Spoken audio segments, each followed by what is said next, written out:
Welcome, guys and gals, to the Mantalks podcast. I'm Connor Beaton, the host and founder of Mantalks. This week, I have a special guest joining me who is an incredible writer. And since 2015, he has been the #1 writer on Medium.com. You've probably seen some of his work kicking around. His writing focuses in on self-improvement, motivation, and entrepreneurship. His writing is fueled by his personal experiences, self-directed education, and formal education.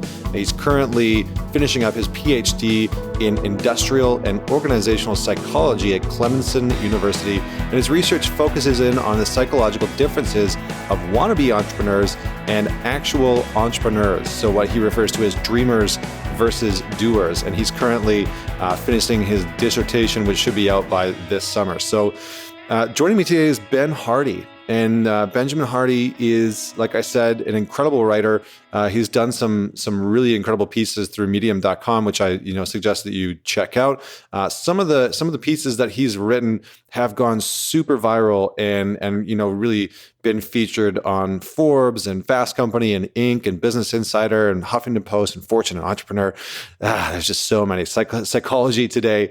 He's really been featured on so many. And he's also an Amazon bestseller with a book called Willpower Doesn't Work.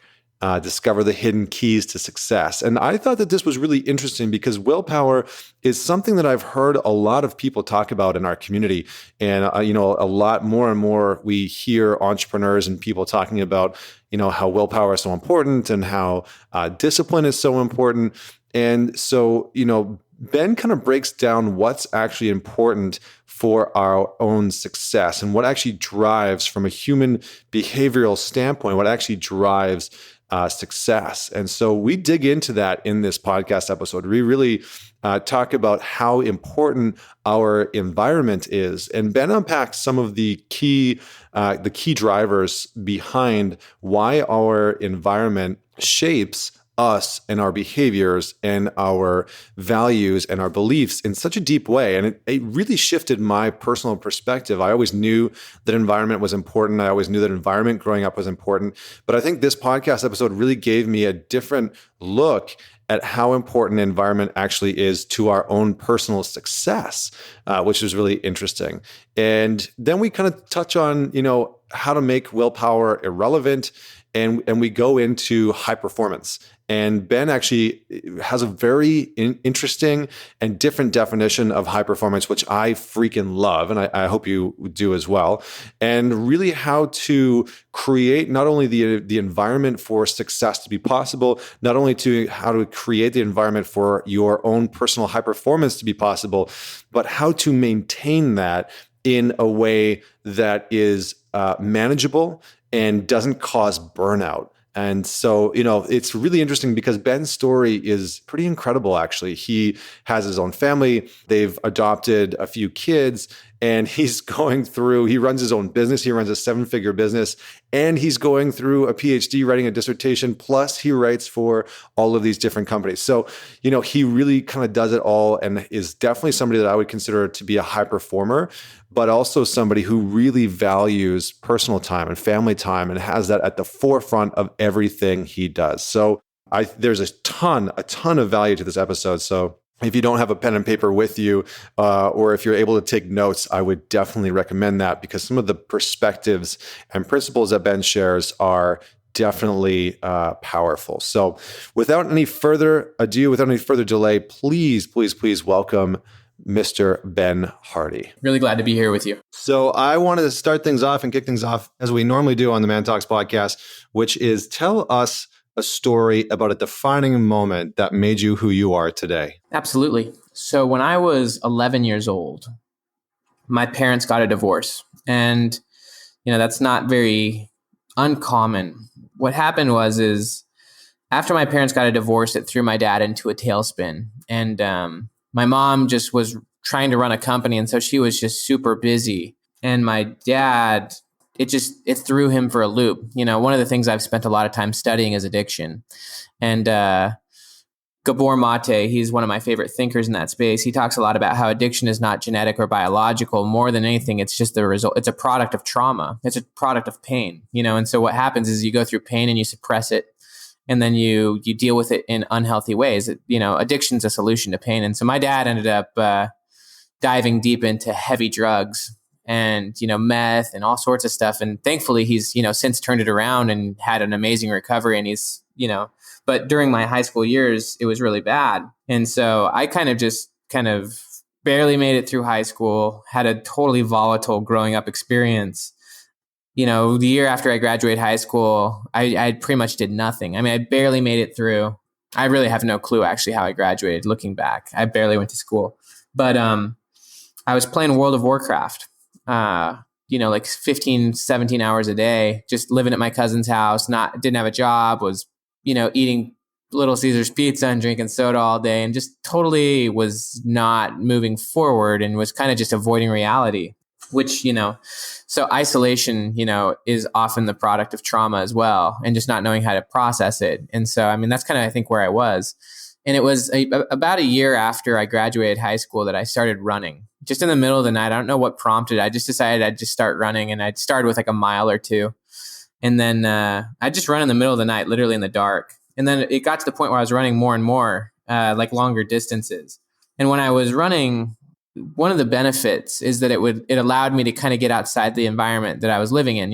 Like I was at my mom's apartment playing video games, or my cousin's house. And when I went running, it kind of allowed me to get some space, looking out at the stars, just kind of running through different neighborhoods. And it allowed me enough time to kind of just think and kind of process all the pain I'd gone through growing up, process where I was at, process, because I think a lot of people, and myself included, life happens to you and you don't really realize how you got there. And like my life, that's kind of where it was. I showed up at like age 19. I'm like, how the crap did I get here?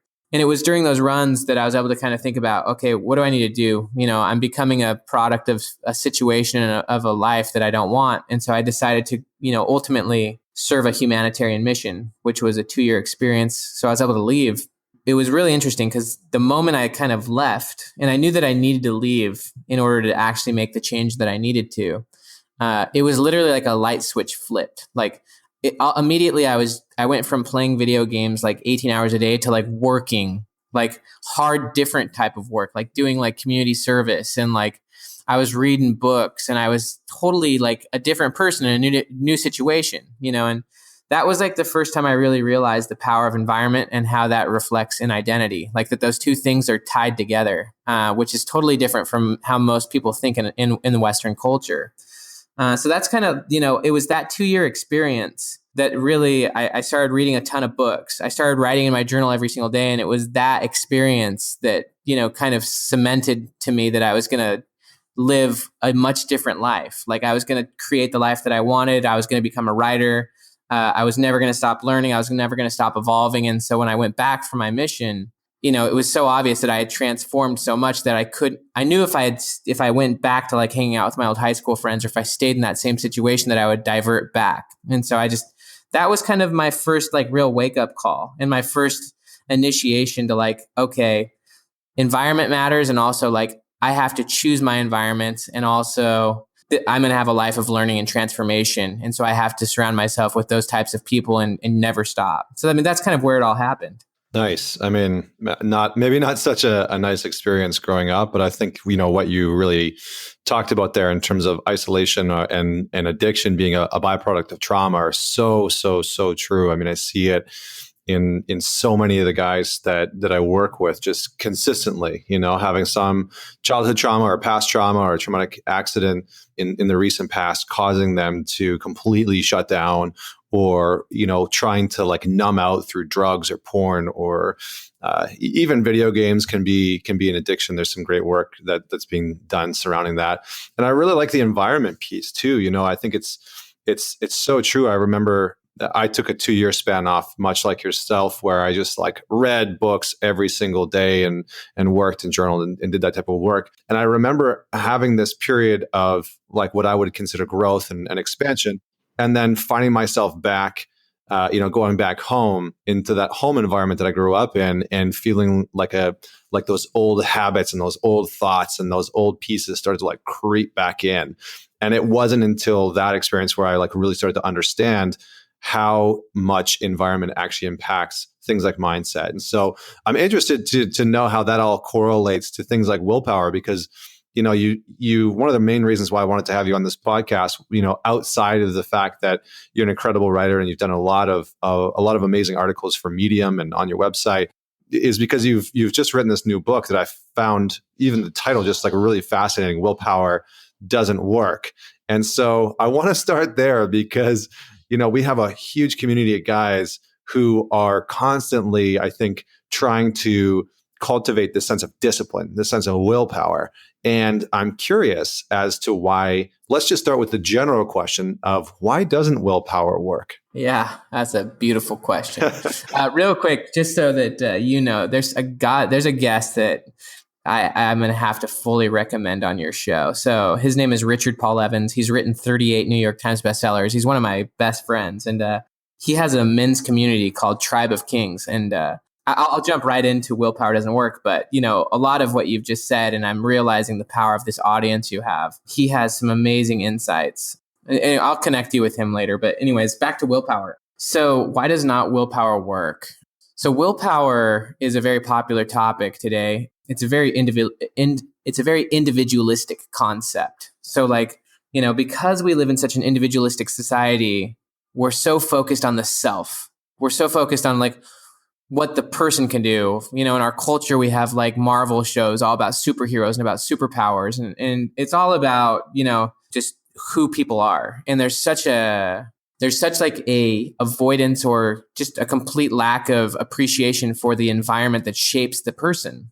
And so willpower, it can only exist if there's two forms of conflict. If a person has internal conflict, if they're just not sure what they want to do. So let's just say they want to eat the cookie, but they don't, but they want to be healthy. There's an internal conflict right there. So willpower exists if you don't know what you want. And it also exists if your environment is opposing your goals. If you have to try to resist something. So every environment is either pulling you forward, pulling you the direction you want to go, or it's pushing against you. And the problem with most people is, and even society at large, when we're talking about men, is that society in a lot of ways is pushing against you. It's very difficult. It's not for some people maybe, but for most people, it's not like you just are born on this treadmill to success. No, for the most part, you have to figure out how to get there, against, a lot of the systems and paradigms of society and environment and education and all this stuff. I mean, in a lot of ways, it's pushing against you and forcing you into mediocrity, and for men in a lot of ways right now, speaking of that topic, is, men are being suppressed in society in a lot of ways, and undervalued and pushed indoors, and so what Willpower Doesn't Work is all about is this idea of, quit trying to put all the pressure on yourself, because the research on willpower is very clear. Willpower is an exhaustible source. Any attempt at using willpower long-term cannot work. It's unsustainable, and it always leads to failure because the environment always wins. And so what the book is about, and what psychologists say, is that almost all behavior is outsourced to the environment anyways. You know what I mean? So every environment creates certain rules and expectations. On an airplane, you're not going to smoke a cigarette. You know what I mean? The environment outsources the behavior. It shapes the behavior of the people. And so the goal of the book is to help people first off realize that the environment is shaping them, and then to empower them onto how to realize, and the book's really a strategy guide on how to shape the ultimate environments, or how to create those environments that make willpower not unnecessary, and that make success inevitable. So, I mean, that's really what the book's all about. Really cool. Yeah, I think that's interesting. It's a very different approach from the sort of traditional methodology or the traditional thoughts around willpower, because I think in the past, at least the work that I've seen and a lot of the mentalities that a lot of people have, especially when you say willpower, the first thing that comes to mind for me is around eating, around food. And it's having the willpower to not eat the chocolate or the cookie or drink the booze. I've been going through this. I decided that at the beginning of the year, I wanted to stop drinking. And I wanted to stop drinking for a multitude of different reasons. But it's been interesting to then see, how when those sort of urges come up to have a beer or have a drink when you're out in a social setting come up, that it's I have to have the willpower to not do that. And it's interesting to have the approach and the perspective of, creating the environment rather than working solely on the mindset and working solely on the sort of like thought process or cognitive processing in order to be able to have that. And I think the other thing that really stands out to me about what you're talking about is this idea about decision making and utilizing or looking at decision making from a different standpoint. So how does this approach allow us to make different decisions in our life? Because I think one of the things that I've seen with a lot of the guys in our community and even just like couples and in relationships and whatnot is that a lot of people struggle in this modern era to make some of these big decisions in their life when we are inundated with a massive amount of choice. In every single minute, in every single hour, no matter where we are, we're just inundated in choice. So how does your approach start to shape and help people, help the listeners, help us actually make some of these bigger decisions, and what might be a different approach to this? Oh my gosh. I love this. So there's several different angles we can go on, but ultimately what this is all about is about making real decisions, and when you actually make a true decision, it can't be in your head. It has to be in the real world, And so what does that mean? It means it has to be shaped, it has to impact the environment in one way or another. One of the big reasons why people don't actually change their environment is because they're too afraid of how that's going to impact other people. When you transform your environment, you have to disrupt the environment of other people, because, the relationships, the expectations, all those things are keeping you where you're at. When it comes to like information overload and making big decisions and stuff like that, one of the biggest things that I've found, so I've spent my entire PhD research studying the differences between wannabe entrepreneurs and actual entrepreneurs. And I've been studying like, how does a person go from wannabe to doer? How do you go from dreamer to doer? And I spent, I decided back in 2010 I wanted to be a writer, and it wasn't until 2015 that I started. So what happened during those 5 years, and what stopped me from actually doing it? That's kind of what I've been studying. And obviously, we're talking about decision making. How do you get yourself to make decisions? How do you actually get yourself to go forward? And in my opinion, well, really, it's what I found in my research is that the primary way to actually initiate yourself to go forward is by starting to make financial investments in something. It could be very small. So like when I wanted to become a writer, first off, there was a lot of external pressure that was placed upon me. So like at the beginning of 2015, my wife and I became foster parents of 3 kids.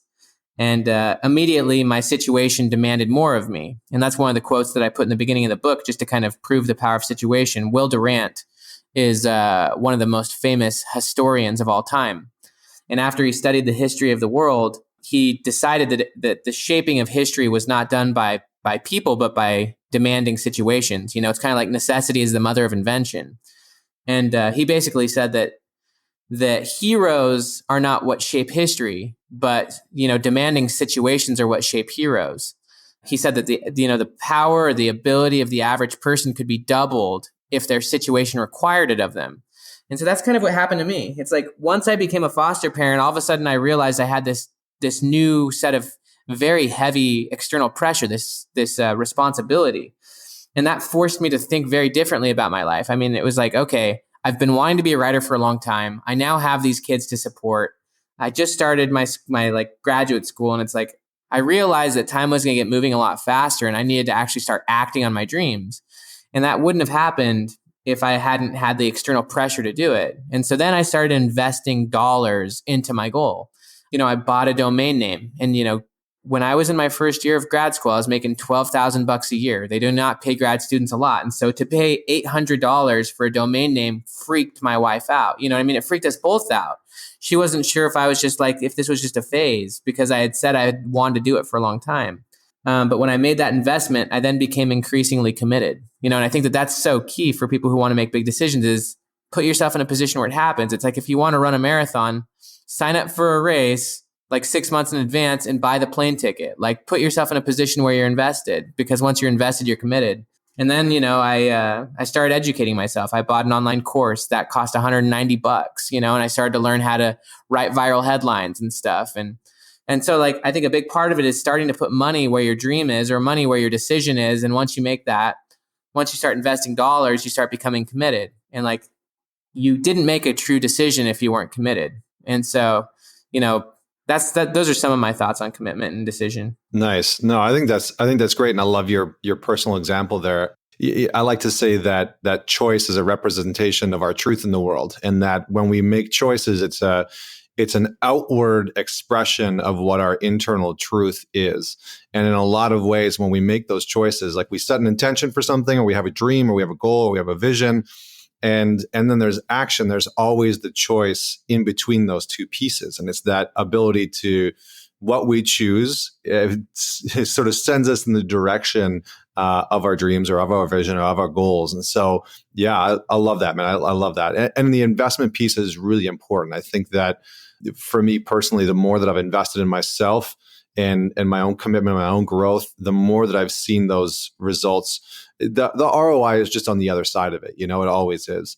So tell me a little bit about this environmental piece, because it really is interesting. Like, I remember reading, I think it was like Zen and the Art of Motorcycle Maintenance, and they kind of touch on it in there. And then there's the other book about tidying up. I can't remember the full title of it, but there seems to be this sort of unfolding of people talking about the importance of the environment that we're actually in.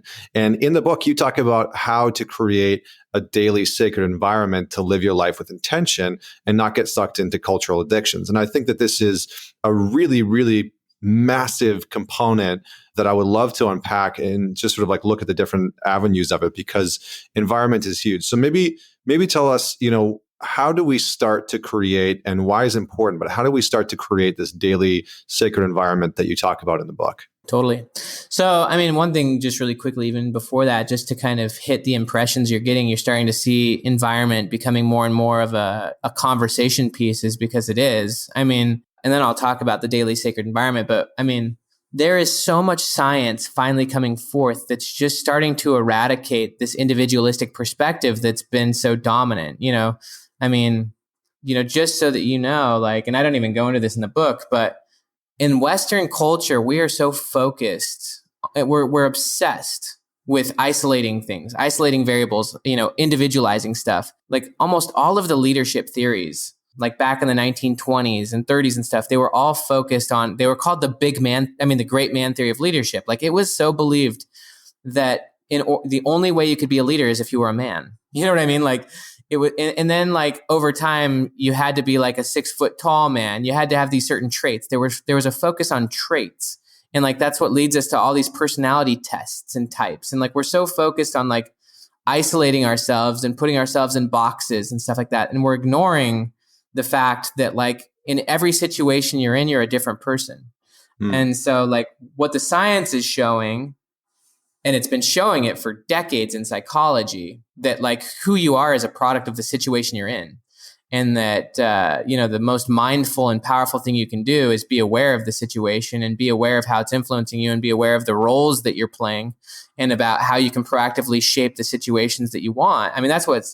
There's so much research that's been talked about that in psychology for decades, but now the research in biology and in neuroscience is just like blowing it up. If you haven't heard about epigenetics and Bruce Lipton's work in epigenetics, basically what the research is showing in biology now is that our gene expression is mostly, it's not the product of the DNA. The DNA is kind of the source, but what genes are expressed is the products of the environments you're in and the choices you make. And so our biology is very fluid, and our psychology and our personality are very fluid. But because of our culture, we have this fixed mindset where we think like the personality you have when you're born is the personality you're going to be when you die. And it's like, no. It's not your personality that shapes your behavior. It's your behavior that shapes your personality, and also the environments you place yourself in. And so I think what you're going to find, and one of the things I say in the book, is that the next evolution of high performance and the next evolution of self-improvement is not going to be about the self. It's going to be about the environment that shapes the self. And if you think about like men are different now than they were before, like even like 10, 15 years ago. And it's not because the nature of man has changed. It's because the environment around us and culture has changed us, and it's creating these challenges. And so my opinion is, and I think, this is my prediction, it's a heavy prediction, is that in the next 10, 15 years, this is not going to be the only book on this subject. There's going to be tons and tons and tons of books about environment. This is kind of, in my opinion, the first one I've found that's just like, okay, let's talk about this. Like this, we need to talk about this more directly. When it comes to creating like a sacred environment, in the book, I talk about optimal environments. I talk about how there are enriched environments. And enriched environments are environments that you're fully absorbed in. Like you're either fully on in some environments that are really demanding, like situations that demand you to rise up, to do more than you've ever done before. They're inherently challenging. There's consequences, there's risks. Like that's how the work we should be doing should be. And I give plenty of examples. Like the work we're doing should be highly challenging and somewhat stressful. It's like going to the gym and having a personal trainer. It's supposed to be pushing you. You're supposed to be pushing your boundaries and growing and being challenged. And that's what's required to get into a flow state, is to have, consequences and to be challenged. And going back to the Durant quote, your abilities could be doubled if your situation demanded it. So like, that's one type of environment. And how many people's work environment is like that? Most people are not in an enriched and engaging environment. Most people are distracted because their environment is not optimal. And then the opposite side, if you push yourself intensely, at a workout, where are you going to grow? Well, you need to go and rest. Rest and recovery is where most of your growth is going to happen. And it's usually when you're resting and recovering as well from work that your best creative insights happen. Only 16% of creative ideas happen when you're sitting at your desk. They happen when you're at home resting. And so those are the two types of optimal environments, is either high stress or high rest. And in both cases, you shouldn't be distracted on your smartphone. Like most people, and myself included, it's embarrassing when you're with your kids or when you're in a social setting and you're not engaged in the situation and you're staring at your phone, semi there, semi not. And so in both of these situations, you're fully absorbed. One is just you're in high demand and the other one you're in high rest. And so that's kind of one key piece of the book. But when it comes to sacred environments, what I talk about is you need to make big decisions outside of your routine environment. It's just like Bill Gates with his Think Weeks. He would leave, make huge decisions for Microsoft, and then he'd come back.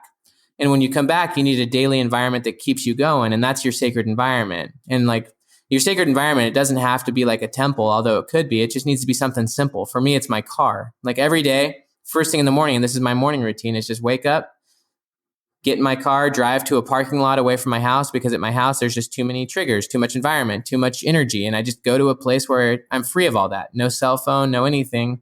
And that's where I write my journal. And that's where I allow myself to live in alignment with the person I want to be. And I think that every person needs to have some form of sacred environment where they can go and meditate and ponder and reflect and put themselves in a position to live. Yeah, there's so much in there. That's awesome. Yeah, I know. Sorry, I just threw a bunch at you. I just felt like I needed to kind of frame environments before I go into that. No, that's really good. That's really good. I mean, it's when you were first starting, it really reminded me, like I had Dave Asprey on the podcast and he was talking about, now I'm like connecting the dots backwards to what he was talking about, but he was talking about sleep and how important sleep was. And we were kind of getting into that. And he kind of talked about like his sleep chamber, and how he's got like his whole bedroom set up to be conducive for sleep to be optimal.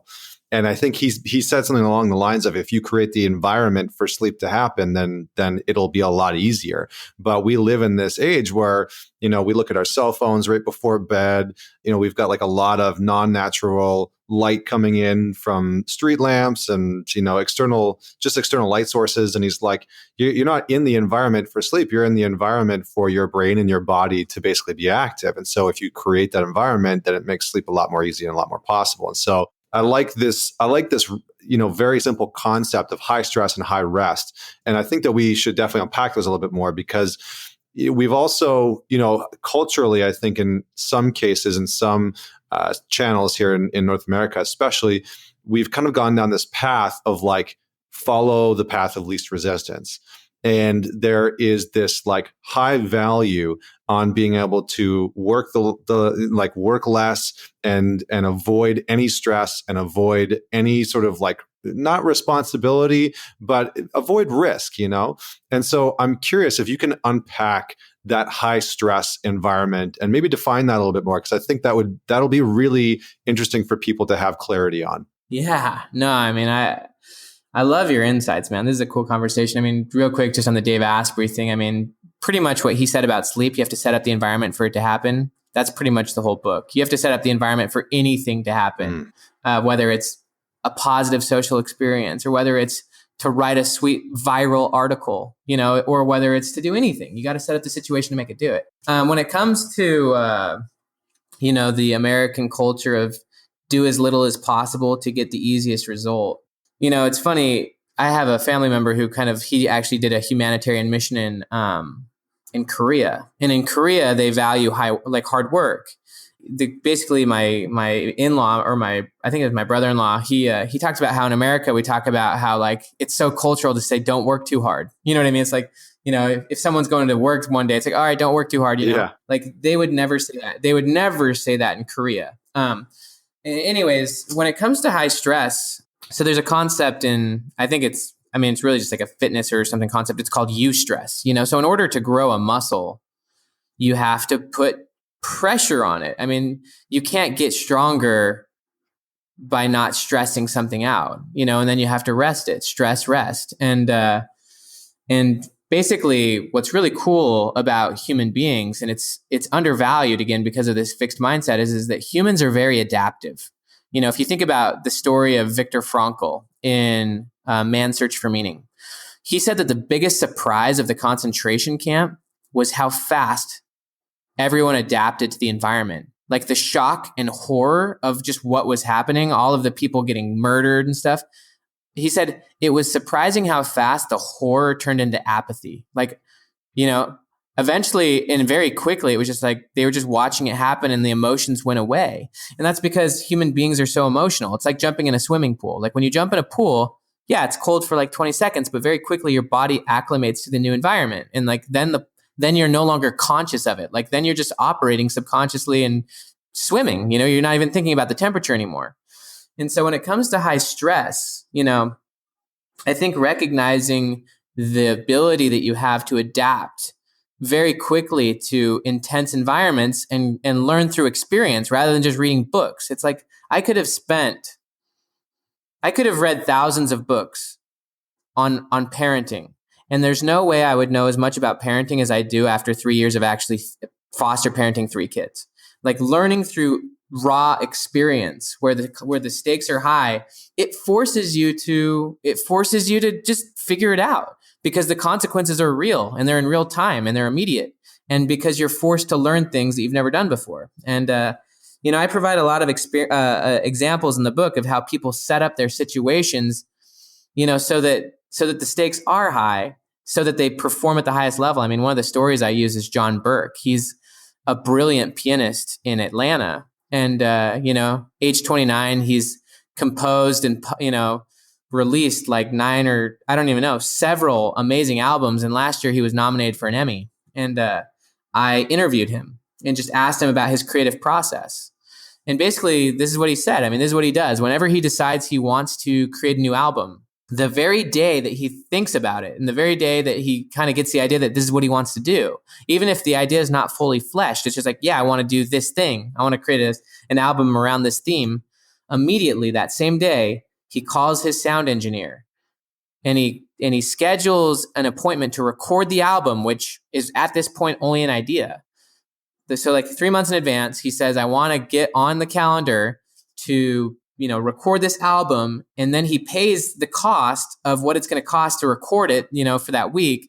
So he's not only invested on his calendar, but he's financially invested. And then he blocks out his whole calendar for the next 3 months, puts in a bunch of creation time, and he literally views that as a meeting. So if gigs pop up during his creation time, he says, no, I've got a meeting. And so he blocks out his calendar and then he creates social pressure. He gets on social media and starts, talking to his fans and emailing his fans and saying that he's working on a new project and telling them the day it's going to be released.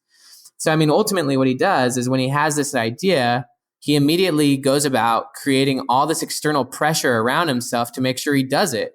And then he does it, and that's how he creates so much and so fast is he's always creating the situation to make it happen. And so, I just think high pressure is a good thing. They talk about how pressure can either, make a diamond or bust a pipe, but you need that pressure, but then you need rest, you need recovery, you need to allow yourself the time to totally unplug and detach. And that's kind of what makes it all go around. Nice. No, I think it's really good. It's like what came to mind for me was, I mean, just like personal experience and then Japanese culture. And so I'm going to tie those two things in here really quick. Do it, man. I'm excited. Last year, it's interesting. Like last year, I put on an event called the Real Talk Summit for just over 1,500 people in Vancouver. And initially, I just had this idea where I was like, I want to put on this event, and I want to, have like over 1,000 people there, and I'm going to hire Gary Vaynerchuk, and I don't know how I'm going to put this all together, but I'm going to create this brand. I'm just going to do it. And so I initially was going to partner with somebody, but as soon as I signed the contract for Gary V, the partnership sort of fell apart. And so all of a sudden I was left with this huge bill for his speaking fee and the venue and AV and just like all these other things. And I was like, oh my gosh. And so there was this immense amount of pressure that I felt. And there was actually, like, looking back in that moment, there was actually something so like invigorating about it, where I was like, wow, I have all this pressure, and my wallet's on the chopping block. Like, I have skin in the game. And it was just like, well, I either have two choices. One, I can buckle under this pressure. I can be the pipe and let it bust and have everything fall apart. Or two, I can refuse to let this fail, and I can choose to do whatever it takes in order to make this a success. And it was really interesting because that day, I like vividly remember just sitting in that moment and being like, you know what? I am not going to let this break me. I am going to truck forward. And I'm going to make this happen.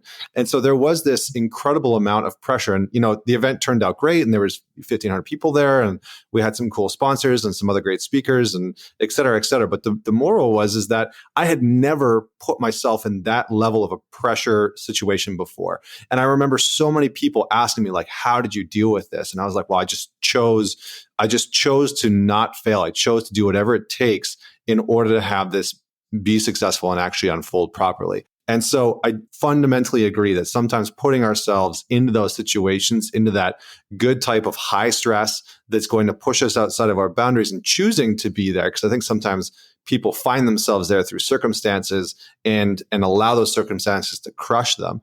And then I think on the other side of this, how I wanted to tie that into Japanese culture is, like, you're talking about Korea, and what came up for me was, in Japanese culture, there is a huge amount of pressure for people to work these insane, they're like counter United States, like where we have like the 4-hour work week, they have like the 40-hour work day. It's just like, how much can I work? So I guess my question is, before we move into the high rest, is there such a thing as too much high stress, or is it just about finding that balance with the high rest? Yeah, I mean, there's definitely too much. I mean, think about it.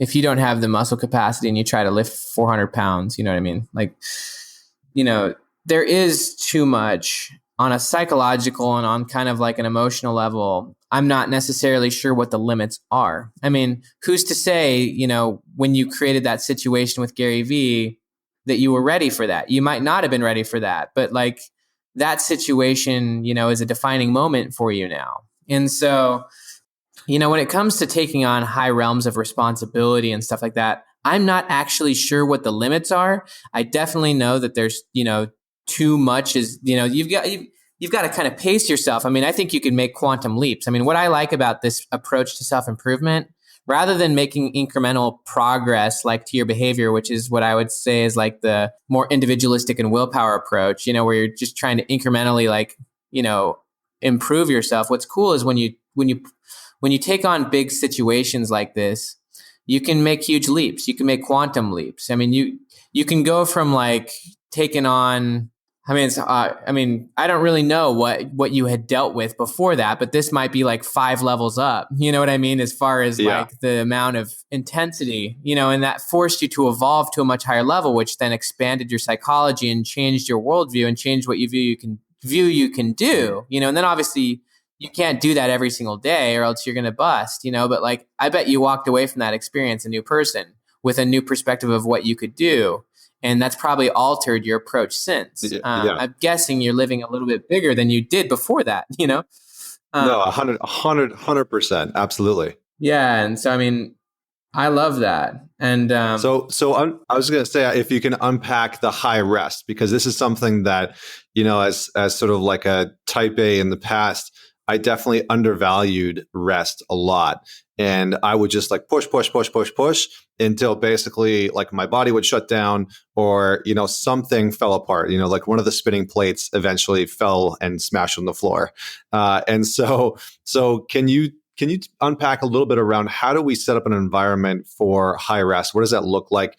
And do you have any sort of like tips that people can implement? Absolutely. No, so I have an article and we'll get you a link. It's called 6 Things You Need to Recover From Every Single Day. That article's done very well, probably been read 500,000 times. But I would say when it comes to high rest, I think that there needs to be and I think that this cultural narrative is kind of being reversed, but the whole notion of productivity and working all the time is not, it's flawed.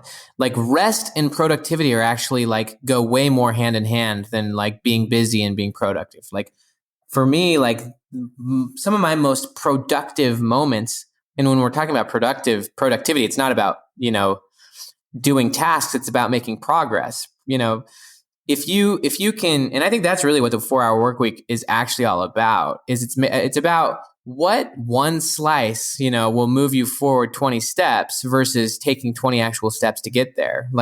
And so when it comes to rest, there's so many things. I mean, I already brought up Bill Gates. Bill Gates took think weeks. And so like 2 weeks out of every year, he would go away. He would be totally unreachable. And he would just spend time literally sleeping, reading articles, thinking, visualizing, meditating. And he said that that's where all of his best ideas for Microsoft came from, was like when he was resting. Tim Ferriss says the exact same thing. You need these mini retirements. And why? Because when you're recovering and resting, it's in that mindset when you're resting that you're going to have the most clarity. You're also going to have the most creativity because the situations you're in are usually new and novel, and novelty and newness are flow triggers, and also when you're in new situations, your brain and your mind can wander and connect to things that allow you insights, because creativity is really about just connecting things, and so when you're in new situations, when you're resting, when you're recovering, your mind can wander and make connections that you can't make when you're just pushing. There's a really good TED Talk, and I forget what it's called, but it's all about sabbaticals. I mean, if you just type in TED Talk sabbatical, there's a conversation that a guy has who's a really famous artist who has a studio in New York. And he talks about how every 7 years, he takes a 1-year sabbatical. So he works 6 and takes a full year sabbatical where he closes his studio. And during that year, he just travels the whole world and just rests and just relaxes and just enjoys his life, goes and does stuff. And he says it's during that year that he gets all of his inspiration to do the work that he does for the next 6 years. And so obviously we've talked about creativity, we've talked about ideation, we've talked about decisions, we've talked about fitness. The theme is that the fundamental growth happens and the best stuff occurs when you're resting. And there's so much psychological research. So my field is called organizational psychology. And there's a lot of research on a concept called psychologically detaching from work. And basically what that means is to detach from work means that emotionally, mentally and physically, you need to detach from work on a daily basis. Like unless you fully detach, you can't actually fully reattach. And to be attached at work, to be fully engaged means you're deep in flow, like you're fully there. And if you can't fully detach and let it go, you can't reattach at the highest level. You're always just semi on and semi off. And even if you think you're being productive, you're probably performing at a lower cognitive level than you definitely could. And so kind of going back to the whole idea of enriched environments, like what does a restful environment look like? What it doesn't look like is it doesn't look like you staring at your phone. You know what I mean? Like, sure, it's okay to like watch movies and enjoy, but if you're with other people, I mean, one of the concepts I talk about in the book is called forcing functions, which means you've created a situation that forces you to act how you want to be. When I go home from work, I leave my phone away from my body as a forcing function. It forces me to be active. I mean, it forces me to be engaged. And so in order for something to be fully restful, you need to be just as absorbed in the rest as you would be in the stress. So that means like if you're with your kids, you're fully with your kids. You're not like halfway there and halfway in your phone. Like, no, you're fully wherever you are. If you're on vacation, you're fully on vacation. If you're, at the gym, you're fully at the gym. It really just goes to the quote, wherever you are, make sure that's where you are. Wherever you are, that's where you should be.